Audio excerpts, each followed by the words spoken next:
4차 산업혁명 시대, 의료 빅데이터는 바이오 R&D 산업의 핵심 자원으로 주목받고 있습니다. 특히 클라우드나 인공지능 등 신기술을 접목한 데이터 수집은 신산업 육성의 필수적인 요소로 손꼽히고 있는데요. 세계 각국은 이를 바탕으로 한 정밀 의료 활성화를 위해 총성 없는 전쟁을 벌이고 있습니다. 이에 따라 바이오뱅크에 대한 관심과 이를 활용한 연구가 많아지고 있는데요. 바이오뱅크는 2009년 타임스지에서도 미래를 바꿀 10가지 혁신적인 기술로도 소개될 정도로 미래 의료 분야에서 굉장히 중요한 역할을 하는 연구 분야입니다. 혈액, 소변뿐만 아니라 그 필요에 따라 대변, 구강, 난자 등 다양한 인체 유래물을 채취한 바이오뱅크가 속속 등장하고 있는데요. 바이오뱅크에 모아진 인체 자원은 신약 개발, 임상, 치료 등 보건의료 분야에 없어서는 안 될 귀중한 자원입니다. 1998년 세계 최초로 난자를 급속 냉동하고 해동하는 유리아 난자 동결 기술을 개발하여 임신 성공률을 높이는 데 기여한 바 있습니다. 글로벌 의료 강국인 우리나라의 바이오뱅크는 얼마나 활성화되어 있으며 바이오 강국으로 도약하기 위해 어떤 노력들을 기울이고 있는지 한국 바이오뱅크의 방향과 미래에 대해 알아봅니다.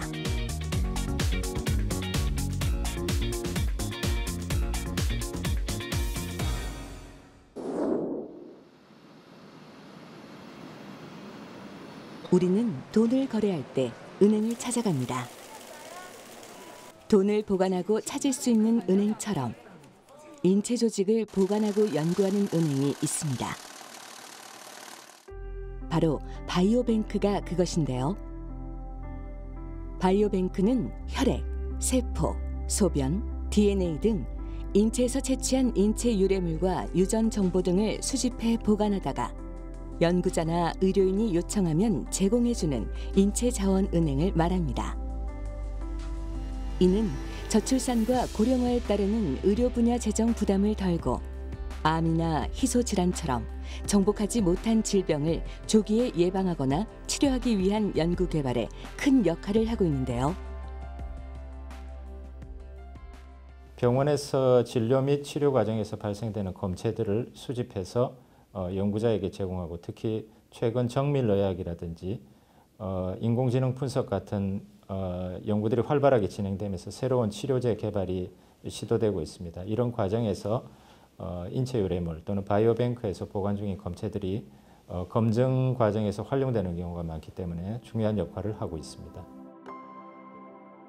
또 최근 과학기술이 급속도로 발전하면서 유전자 정보의 해석이 가능해지고 모바일 기기를 통해 생활 환경, 일상 기록의 해석 및 수집이 가능해졌기 때문에 활용 가능한 데이터가 이전에 비해 더욱 다양해지고 구체화되고 방대해지면서 질병에 대한 진단 및 치료뿐만 아니라 예측까지 가능한 시대가 되었습니다. 4차 산업혁명 시대에 주목받는 정밀의료는 바이오뱅크의 빅데이터를 통해 환자마다 다른 유전체 정보, 환경적 요인, 생활 습관 등을 종합적으로 분석하여 최적의 치료 방법을 찾는 맞춤 치료를 제공하는 것을 말합니다. 영국이나 미국과 같은 의료 선진국들은 이미 바이오 빅데이터를 구축해 코로나19 팬데믹에도 적극 활용했습니다. 영국은 지난 2006년부터 2013년까지 40세에서 69세에 속한 성인 50만 명의 건강 생활 습관 및 인체 자원 등을 수집해 UK 바이오뱅크를 구축했는데요.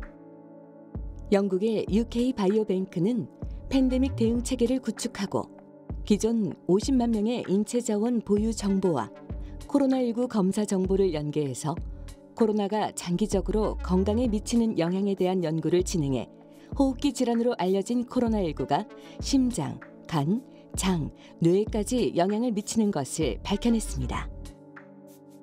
팬데믹 이전의 정밀 기록이 남아있었기 때문에 신종 바이러스가 건강에 어떤 장기적 영향을 미치는지 연구할 수 있었던 것이죠.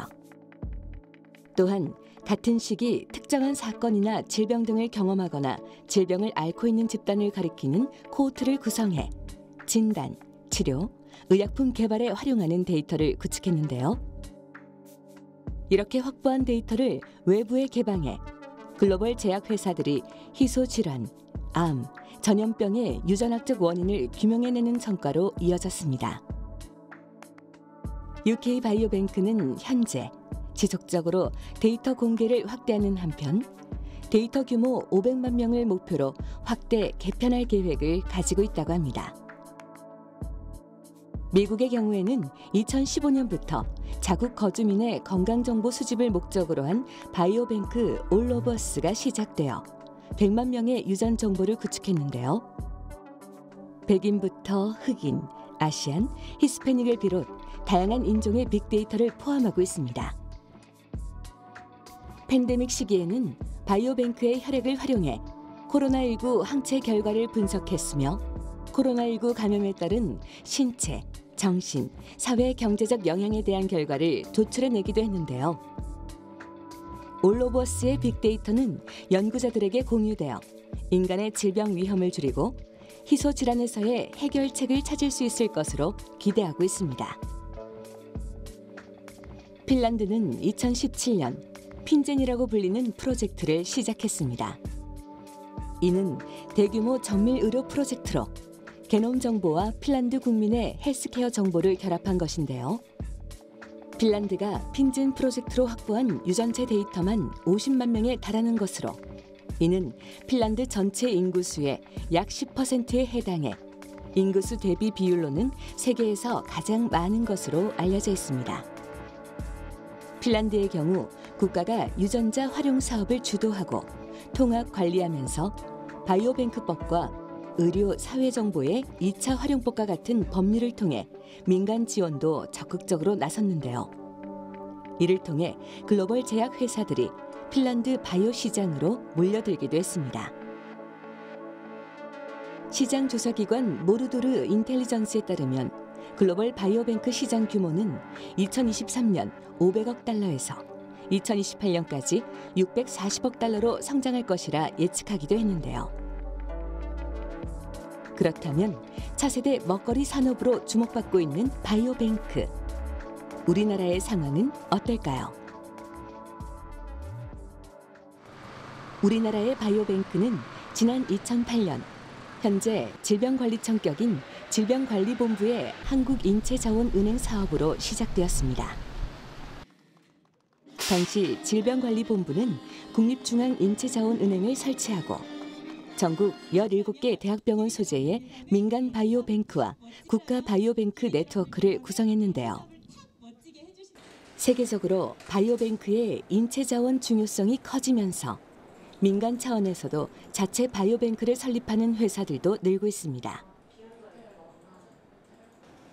인체자원은 국가 차원에서 진행되는 대규모 코호트를 통해 확보하거나 병원 등 임상 현장에서 환자가 검사를 위해 피를 뽑고 조직 검사 등을 받은 후 남은 유래물을 환자의 동의를 받아 수집 가능한데요. 바이오뱅크는 이렇게 수집한 인체 유래물을 동결 보관하다가 연구를 위해 인체 자원을 필요로 하는 국공립연구소나 대학, 의료기관, 바이오 산업계 등에 제공합니다. 최근 혈액, 침, 소변 등 인체에서 나오는 검체를 통해 세균이나 바이러스 등의 병원균 정보가 담긴 유전자를 조사하는 분자 생물학적 검사들이 발달하면서 혈중 암 DNA를 발굴하고 확인하는 과정이 가능해졌는데요. 이 검사 과정에서 암 환자의 혈액 샘플은 꼭 필요합니다. 암 수술 당시뿐 아니라 수술 이후에 추적 관찰하는 과정에서 획득된 혈액 샘플까지 분석해 암과 연관된 분비물이나 혈액, 체액을 통해 검출되는 호르몬이나 분자까지 확인하는 것이죠. 최근 발달된 기술 가운데서는 암 조직에서 유전자 변이를 직접 매핑해서 볼 수 있는 그런 기술이 있습니다. 이런 경우에도 저희가 보관 중인 암 조직 샘플과 거기와 비교될 수 있는 정상 조직을 같이 비교함으로써 필요한 암 표지자를 확인할 수 있는 그런 기술을 확인하는 검체가 제공됩니다. 특히 아직 정복하지 못한 알츠하이머에 대한 연구자는 국립중앙인체자원은행이 보유한 치매 환자 혈장과 혈청 샘플을 제공받을 수 있고, 코로나19처럼 갑작스러운 전염병 연구자는 코로나 환자의 양성 검체를 받아 연구에 활용할 수 있습니다. 그렇기 때문에 가능한 방대한 양의 유전 정보와 인체 자원이 필요한데요. 이에 따라 보건복지부와 과학기술정보통신부, 산업통상자원부 등이 바이오 빅데이터 구축 사업을 추진하고 있습니다. 현재는 시범 사업이 진행 중이며 오는 2024년부터 2032년까지 한국인의 유전 정보를 본격적으로 수집, 분석할 계획입니다. 희귀질환 환자도 이 바이오뱅크에 자신의 유전 정보를 등록할 수 있습니다. 희귀질환의 80%는 유전성 질환으로 알려져 있기 때문에 희귀질환을 앓는 환자들에게 유전자 분석이 새로운 치료의 길을 여는 희망인 건데요. 바이오뱅크를 통한 유전자 분석은 환자가 병명을 진단받기도 적절한 치료제를 구하기도 어려운 상황에서 이들의 질환이 왜 발병했는지 알려주는 지침이 될 수 있는 것입니다.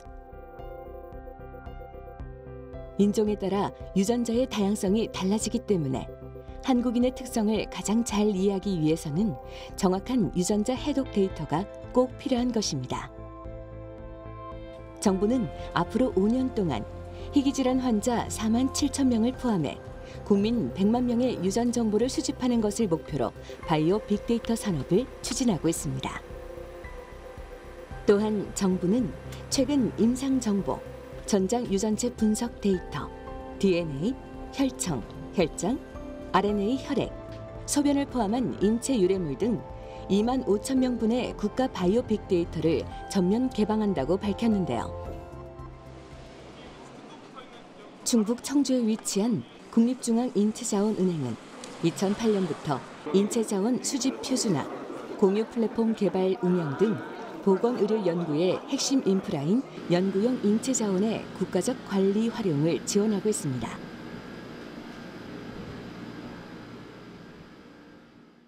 네, 저희 국립중앙인체자원은행은 국립보건연구원에 설치 운영되고 있는 생명윤리법상의 인체유래물 은행입니다. 주요 기능으로는 국가보건의료 R&D, 바이오헬스 분야 연구 목적의 인체자원을 수집, 보관, 그리고 연구자에게 제공하는 역할을 하고 있습니다. 한국인 유전체 역학조사 사업, 국민건강영양조사 사업 등을 통한 대규모 인구 집단 기반 인체자원 45만 명분을 확보하고 있으며 한국인체자원 네트워크 KBN은 질병 기반 인체자원 66만 명분을 확보하여 암 진단 및 만성질환 예후 예측 바이오 마커 개발, 코로나 진단 제품 개발 등의 국내 보건의료 연구 및 산업을 지원하고 있습니다. 2023년 11월 기준 약 100만 건에 가까운 생체 시료를 보관하고 있는데요. 2022년 말 기준으로 지금 저희가 4,562개의 연구과제 분양을 했는데요. 학교나 병원 등의 기초연구를 수행하고 있는 곳에 약 87%, 그 다음에 산업계의 약 5% 정도의 인체 자원이 분양된 바 있습니다. 폐암이나 유방암 등 진단키트를 개발하고 있는 바이오벤처 등의 혈액과 임상 역학 정보 등을 제공해서 성공적으로 해당되는 진단키트의 개발이 지금 초기 단계에서 성공한 부분에 대한 내용을 확인할 수 있었습니다. 또 2022년 2월에는 코로나19 양성검체 2천여 건을 확보하고 추가 분양했는데 이를 코로나 진단검사 제품 개발에 활용하고 국내 코로나19 진단검사 긴급 사용 승인, 수출용 제품의 정식 허가를 받는 성과를 내기도 했습니다. 2022년 한 해 동안 총 6만 5천여 개의 인체 유래물과 이와 연계된 임상, 역학, 유전 정보 등 465개를 보건의료 연구 과제에 분양했습니다. 현재 바이오뱅크는 연구 목적으로 실험실이나 연구소에 있습니다. 이러한 연구 목적의 바이오뱅크가 점차 실험실을 벗어나서 일상생활 속의 바이오뱅크로 발전하는 퍼스널 바이오뱅크로 발전할 것으로 예상이 됩니다. 이를 통해 139건의 논문 및 16건의 특허 성과를 도출하는 데 기여했는데요. 이런 국가주도적인 바이오뱅크 사업에 맞춰 2008년 독자적으로 바이오뱅크를 설립한 기관도 있습니다.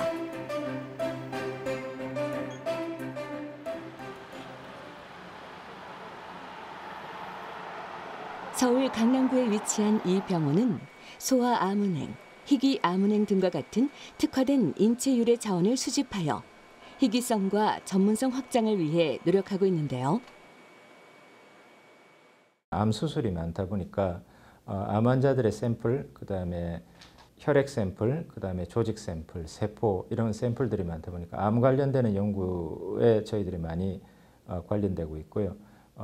다빈도 암뿐만 아니라 희귀 상대적으로 빈도가 높지는 않지만 굉장히 그 중증률이 높은 그런 희귀암 또는 난치성 암 샘플도 저희들이 다량 보관하고 있습니다.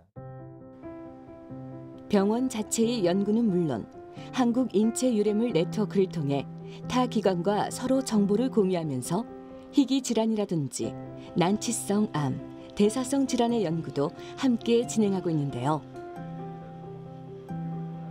인체유래물의 다양한 활용을 위해 첫 보관부터 특별한 과정을 거친다고 합니다.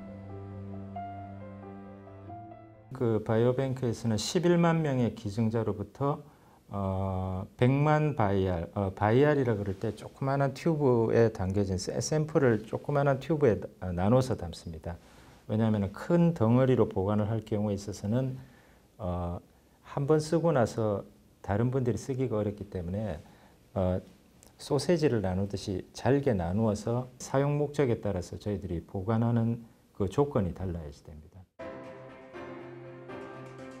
수집된 조직은 한번 해동했다가 다시 냉동시키면 손상을 많이 받기 때문에 처음부터 작게 분절을 해 용도에 맞게 나눠서 각각 영하 80도에서 영하 120도까지 다르게 보관합니다. 또한 흰색 고유 번호를 레이저로 인쇄해서 번호가 손상되지 않도록 관리하고 있는데요. 이렇게 저장된 인체 유래물은 지금까지 총 6만 바이알 가까이를 분양했고 현재는 100만 개 정도가 보관되어 있습니다. 55개 암종을 포함해서 여러 가지 질환, 암종 검체뿐만 아니라 감염성 검체 그리고 희귀성 질환의 검체 등도 보관을 하고 있습니다. 따라서 암 연구뿐만 아니라 희귀 질환 등을 연구하시는 연구자분들께도 필요한 검체와 임상 정보를 붙여서 제공해서 연구 임상 시험 또는 신약 개발 연구하는 데 도움을 드리고 있습니다.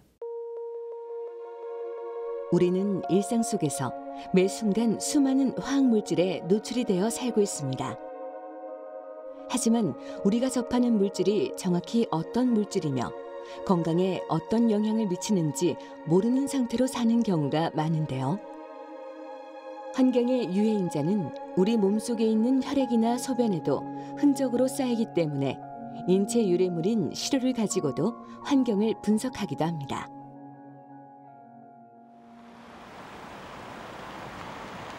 인천에 위치한 국가환경보건실효은행은 이러한 환경보건에 관한 연구를 하는 바이오뱅크입니다. 환경보건이라고 하는 것은 환경오염이나 유해 화학물질과 같은 환경 유해인자가 사람의 건강에 미치는 영향을 조사 평가하고 이에 대한 그 관리 대책을 마련하는 분야입니다.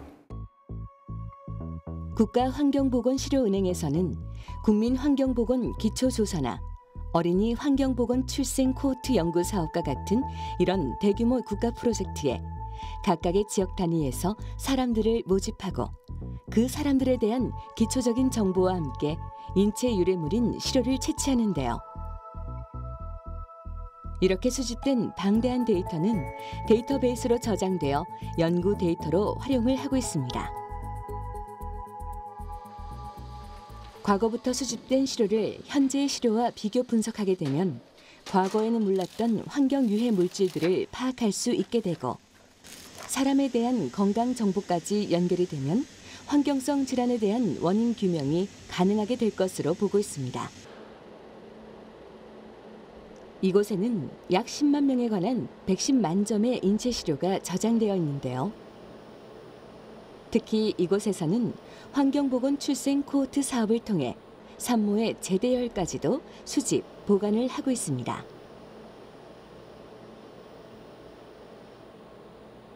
가장 대표적인 사업이 어린이 환경보건 출생 코호트 사업입니다. 이 사업은 전국에 있는 산모 임신부를 모집을 해서 거의 대규모 7만 명 가까이 모집을 해서 산모에서 태어난 출생아가 성인이 될 때까지 저희가 추적 관찰하는 사업입니다. 어린이 환경보건 출생 코호트 사업은 2015년에 시작이 되어 생체 시료를 수집을 하고 있고 2036년에 종료가 되는데요. 먼저 산모의 생체 시료를 확보하고 출생아의 건강과 성장 발달을 추적해가면서 산모 때 노출된 환경 유해인자가 무엇인지 또 그 환경 유해인자가 얼마나 출생아의 건강에 영향을 미치는지를 조사하고 연구를 합니다. 향후에 이런 방대한 정보들이 누적 쌓이게 되면 향후에는 그전에는 우리가 알지 못했던 환경 유해인자에 대한 노출까지도 파악을 할 수 있게 되고 과거에 알지 못했던 환경 유해인자의 노출과 거기에 대한 건강 영향까지도 우리가 연구에 활용할 수 있는 중요한 자원이라고 생각을 하고 있습니다. 환경보건 사업에서 수집한 생체 시료는 기본적으로 초저온 상태로 보관을 하게 됩니다. 액체 질소 탱크 보관소에서 영하 180도 초저온 상태로 생체 시료를 보관하게 되는데요. 모든 생체 시료를 보관할 때는 환경 유해인자 표준 물질을 일정량 같이 넣고 이를 2년에 한 번씩 농도의 변화를 모니터링하는데요. 처음부터 농도가 10이라는 물질을 알고 있는 10이라는 인증 물질을 넣어서 얘가 경련에 따라서 9가 되는지 5가 되는지 이것을 계속 모니터링을 한다는 얘기입니다. 그래서 적어도 저희가 10% 이내에서는 관리 변하지 않게 계속 모니터링하고 있고 만약에 얘가 우리가 알려져 있는 인증 농도보다 만약에 높아지거나 떨어지게 되면 이게 저장에 문제가 있으니 원인을 찾아서 해결을 한다는 의미입니다. 인체 유래물은 일반적으로 혈액, 유전자, 소변 등을 말하지만 목적에 따라 특수한 조직을 따로 저장하고 연구하는 바이오뱅크도 존재합니다. 치매 연구를 위한 치매 뇌은행이나 안구 기증을 위한 안구은행을 비롯해 인체 조직별 바이오뱅크가 생성될 정도로 규모가 성장하고 있습니다.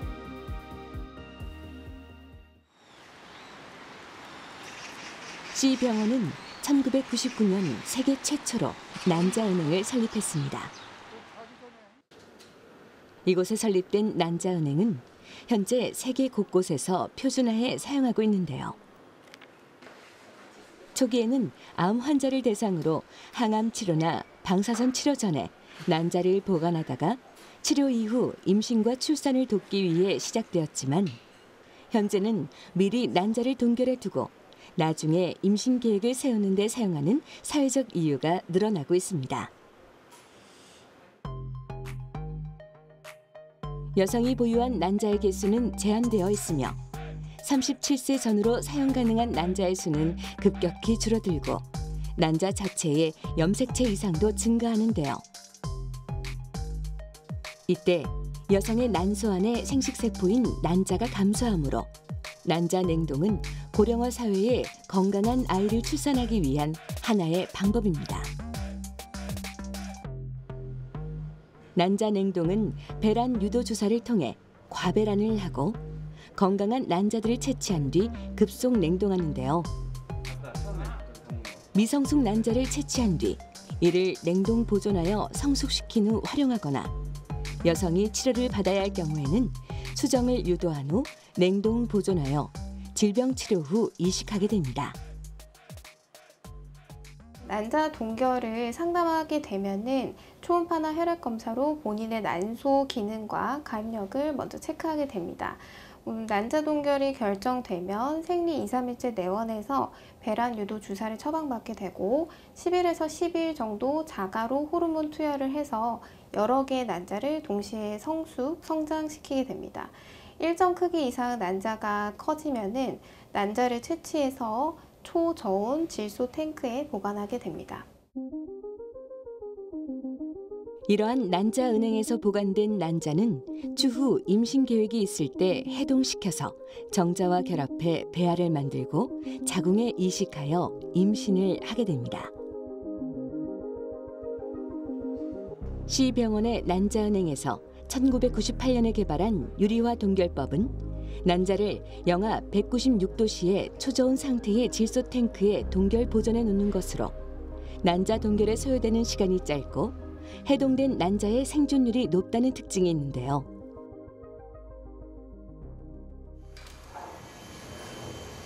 (2011년에는) 세계 최초로 암 환자가 항암 치료 전에 난자를 동결해 두었다가 9년 만에 난자를 해동해 출산에 성공한 사례가 있었습니다.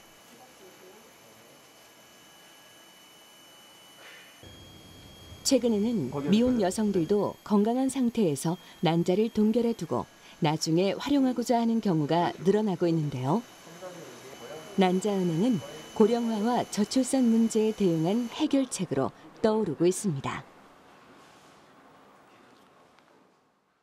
불과 몇 년 전만 해도 난자 동결을 하는 환자는 1년에 10명 안팎이었는데 현재는 1년에 1000명 이상으로 급격히 증가하고 있습니다.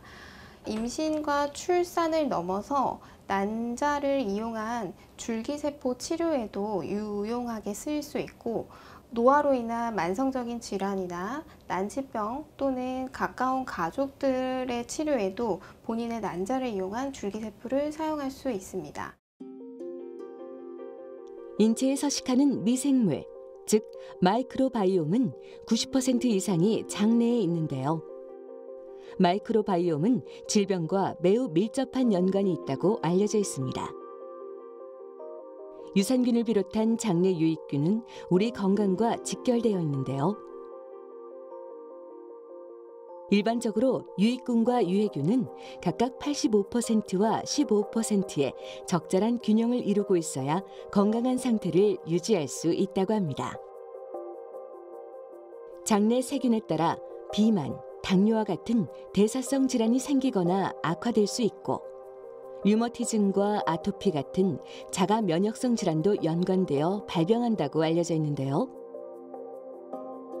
이렇게 다양한 질환의 치료와 연구 목적을 위해 사람들의 분변을 모아두는 대변은행도 존재합니다.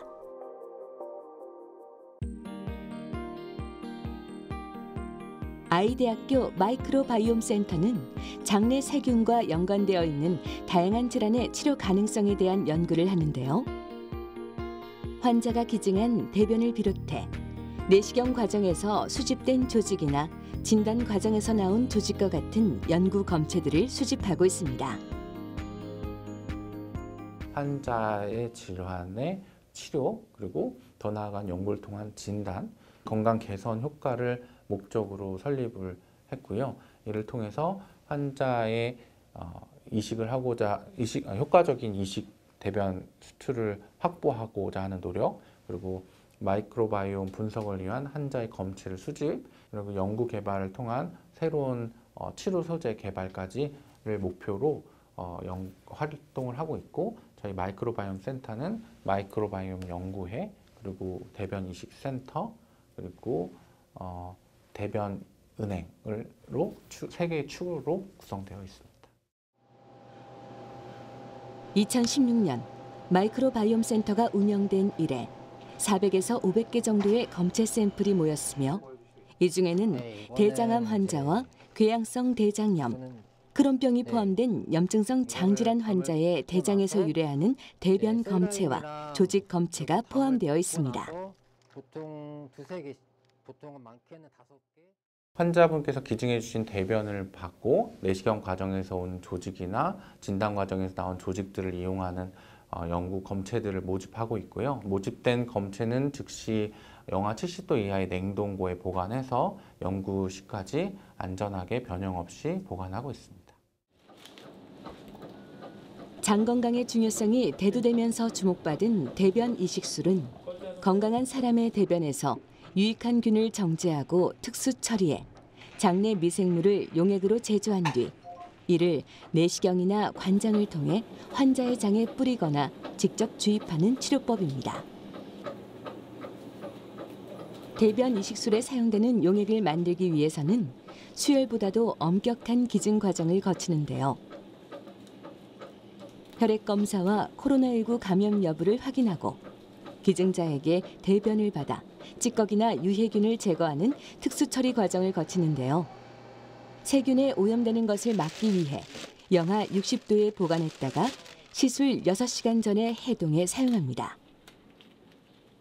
아이대학병원은 2016년부터 우리나라에서 선두로 대변 세균 이식을 통한 클리스트리디움 디피실리 장염 치료를 시행했고 항생제 내성, 과민성 대장염, 궤양성 대장염 등에 대한 임상시험을 시행해 왔는데요. 마이크로바이옴은 어떤 세균 하나만 있는 것이 아니라 말씀드렸듯이 세균, 곰팡이, 바이러스, 그리고 생체에서 나온 인체 유래 조직들이 모두 다 뒤엉키고 음식물이 뒤엉켜 있는 그런 생태계를 이루고 있는데 그중에 한 균을 넣는 것 자체는 이제 전체의 건강한 환경을 구성하는 데 재앙이 될 수도 있습니다. 그래서 이런 통째의 건강한 시스템을 그대로 옮겨서 이식을 해줌으로써 이런 불균형 상태, 부족한 상태, 문제 있는 균이 많은 상태를 정상으로 돌리는 치료가 분변 이식 치료라고 할 수 있겠고요. 과민성 대장 증후군, 염증성 장 질환 등 장과 직접적인 연관이 있는 질환뿐 아니라 파킨슨병을 비롯한 치매와 자폐 등에도 장내 미생물이 영향을 준다는 연구 보고도 등장하면서 장뇌축 이론이 주목받기 시작했는데요. 장뇌축 이론이란 장내 미생물이 뇌와 장을 연결하는 역할을 하기 때문에 장에 문제가 생기면 인지나 감정 조절에도 문제가 생긴다는 이론입니다. 신경계 질환을 비롯해 암, 노화, 심지어 우울증과 같은 정신질환과도 연관이 있다고 밝혀지며 이런 문제점을 풀 수 있는 실마리인 장내 미생물의 유전 정보에 주목을 하게 된 것인데요. 바이오뱅크를 통해서 수집된 DNA, 그리고 환자 또는 정상인의 혈액 샘플, 그리고 조직 샘플, 그리고 침과 대변 등이 속해 있는 그런 마이크로바이옴의 검체들이 누적이 되면 아직까지 밝혀지지 않은 질환에 대한 좀 더 체계적인 이해가 가능할 것이고 그리고 새로운 신약의 보고이고 치료의 보고로 생각되고 있는 마이크로바이옴과 관련된 정보도 많이 제공할 수 있을 것이라고 생각됩니다. 구강 바이오뱅크는 다른 의과병원의 바이오뱅크보다는 역사가 짧지만 구강 인체 유래물의 수집과 분양 실적을 늘리며 급속하게 성장 중입니다. 최근 몇 년 동안 구강암, 구강 관련 희귀 질환의 연구에 적극적으로 참여하고 있으며 구강 마이크로바이옴에 대한 연구 역시 활발히 이루어지고 있습니다. 치과병원 중에서는 S대학교 치과병원이 최초로 인체 유래물 개설 허가를 받아 구강 바이오뱅크를 운영 중에 있는데요. 구강 바이오뱅크는 치과병원 중심으로 설립된 인체 유래물 은행으로 치과 전문 인력만이 수집할 수 있는 구강 유래 인체 자원을 효율적으로 확보하고 고품질로 보관하여 질환 연구야 신약 개발 등의 연구를 하는 여러 연구자들에게 분양하는 일을 하는 보건복지부 허가하에 설립된 연구 기반 조직입니다. 구강 바이오뱅크에서는 구강암 환자를 중심으로 암 조직, 정상 조직, 혈액, 타액 등을 연계하여 수집하고 고품질로 보관된 자원을 연구자들이 공동으로 분양받아 전 방위적인 질환의 치료 연구가 활발히 진행되고 있습니다.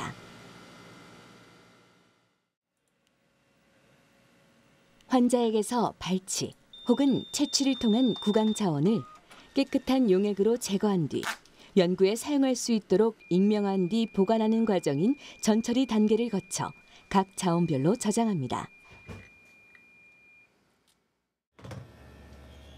치아와 타액, 치태, 구강 조직 세포 등은 조직별로 각각 알맞은 곳에 보관되는데요. 이러한 인체 자원들은 표준화된 수집 방법과 보관 방법을 프로토콜로 지정하여 언제든 동일한 조건으로 보관됩니다.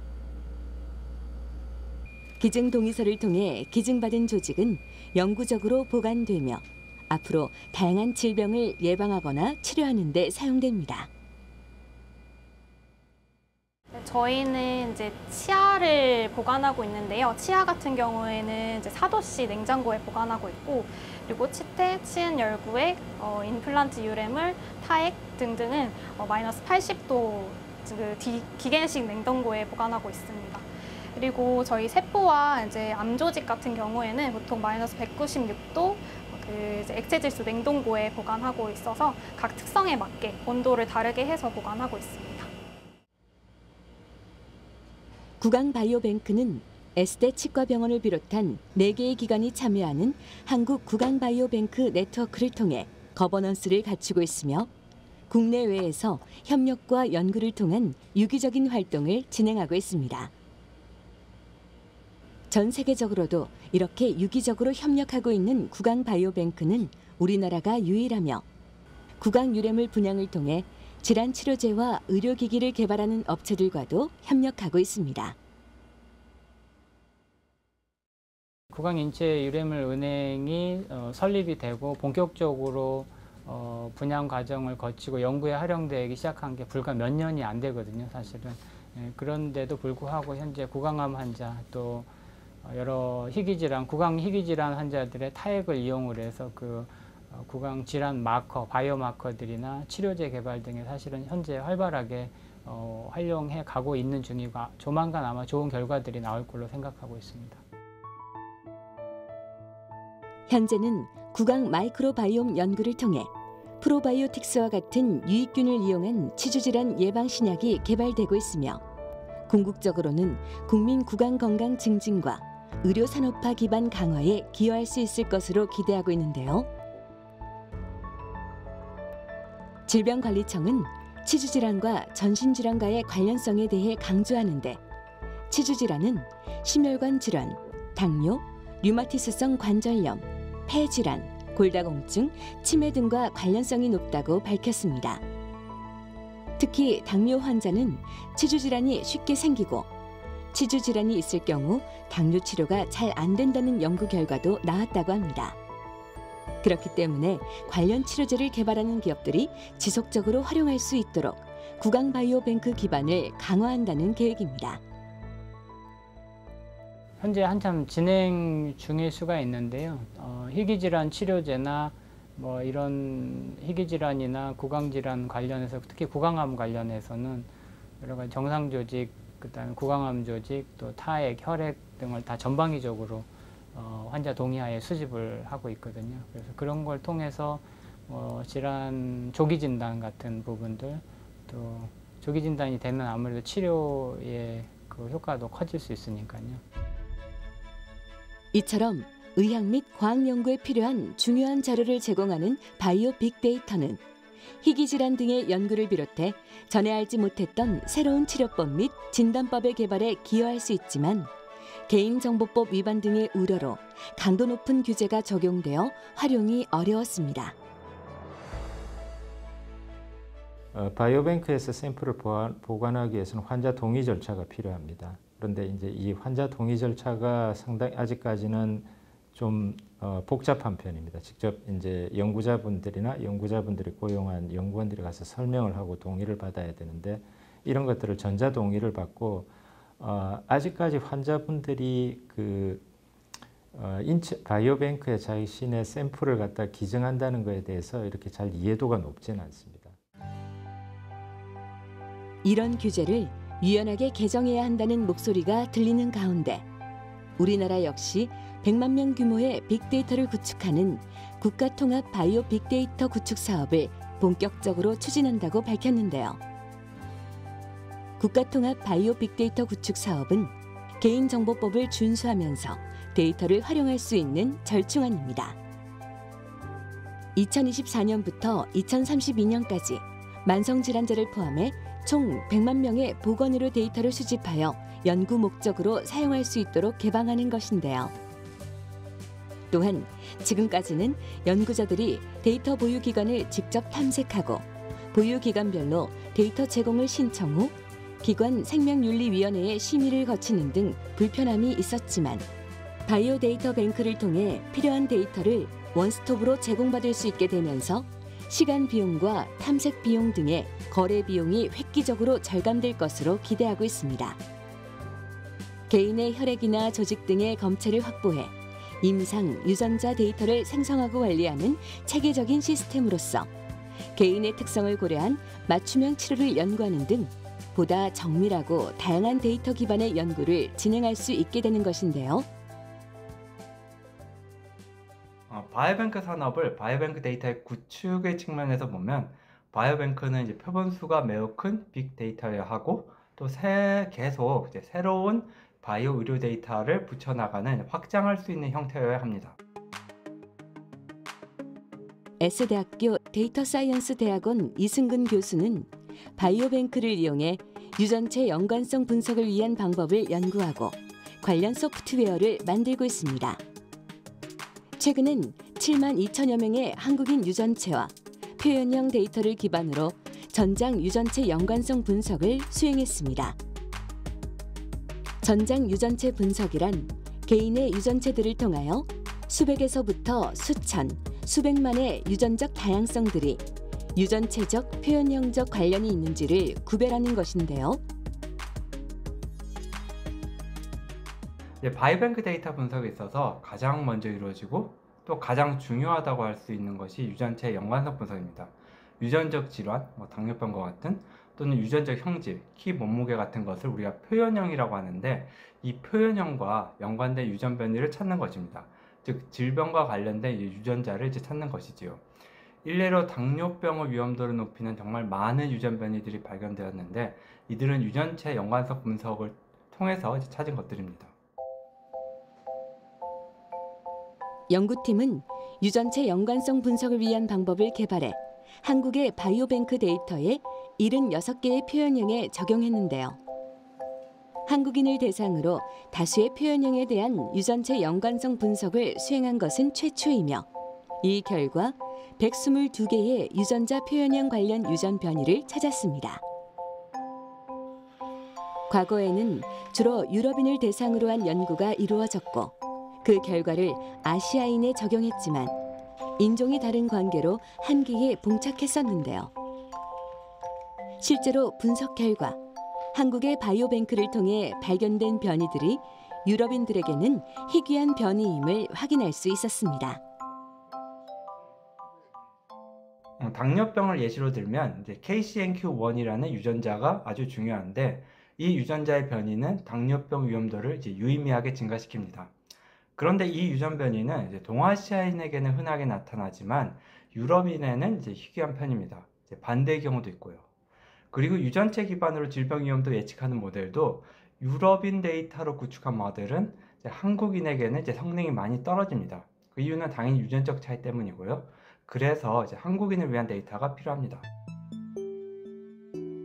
유전체 연관성 연구 결과는 인종별 특이점에 대한 분석이 필요하다는 것을 다시 증명한 것으로 한국인을 포함한 동아시아인의 질병 위험도 예측력을 높이고 새로운 치료법을 찾는 데 큰 도움이 될 것으로 기대하고 있습니다.